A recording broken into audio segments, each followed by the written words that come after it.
One of my favorite things we do at Podia is called the Podia Creator Fellowship, where we award creators with cash and other resources they can use to grow their business. As a part of the process, we invite creators to fill out a survey and answer some questions related to their business. We strive to be a creator-friendly company, and the data we've gathered from the more than 1,300 surveys has given us valuable insights into the wants and needs of the creators we serve. As of the filming of this video, we are in the midst of our third Podia Creator Fellowship, and I thought it would be fun to look back at the data we gathered for the first Podia Creator Fellowship and share a handful of interesting statistics. If you're watching this before September 29th, 2022, and you're interested in winning $2,000 for your creator business, visit podia.com/creator-fellowship to apply. And even if you're here after this is done, head over to that URL anyway. We may have another fellowship in the works, or at the very least, there's a ton of valuable info on that page. Now, without further ado, here are 5 interesting statistics from our first Creator Fellowship. In our first survey, more than 900 creators responded and answered the question,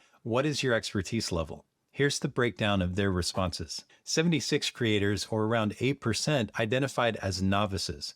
289, or 31%, as beginners. 384, or 41%, as mid-level. 148, or 16%, as advanced. And 40, or around 4%, as expert. So what does this tell us? Well, regardless of your expertise level, there are probably a significant number of creators who represent where you are on your creator journey. I find it interesting that only about 1/5 of the creators in this survey identified as advanced or expert level. Now on to our next stat. In the first Creator Fellowship, we asked creators how they would spend an extra $2,000. We found dozens of recurring keywords in the 900 plus responses.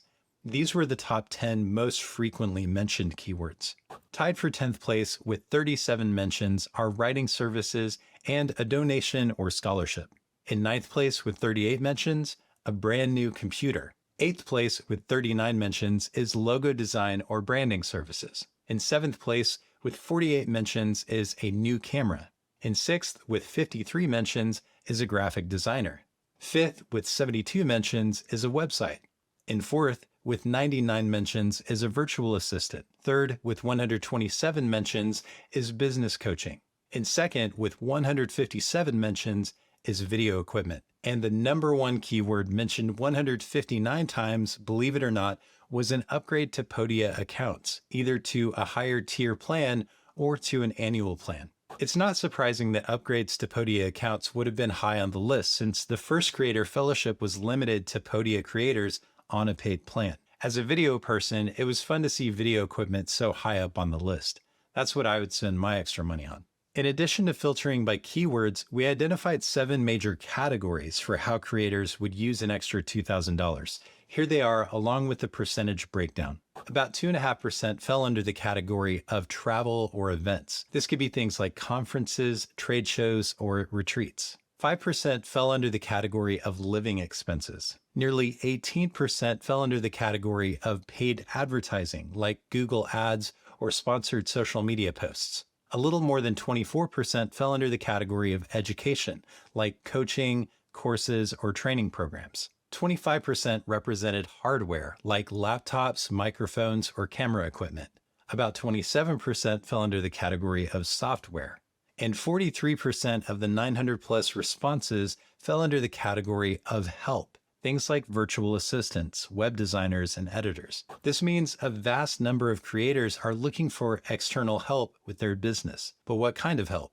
This leads us to our next interesting statistic. Of the creators that mentioned they'd use the extra money for outside help, around 360 of them answered with a specific category of help.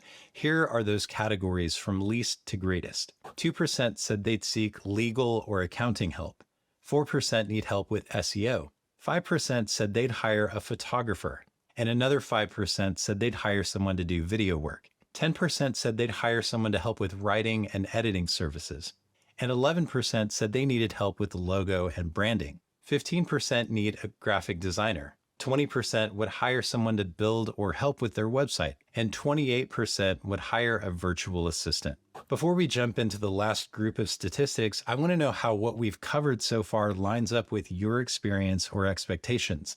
Leave a comment below and tell us how you'd spend the money if you had an extra $2,000. One of the most challenging aspects of running your own business is trying to get a sense of how your business is doing compared to other creator businesses at your level. This next group of statistics attempts to bring a little more clarity to that picture. In the survey, we also asked creators how many products they had, their average monthly revenue, and how many years they've been in business. When we combine this data with their stated level of expertise, we can get a sense of what a creator's business might look like based on where they fall on the spectrum between novice and expert.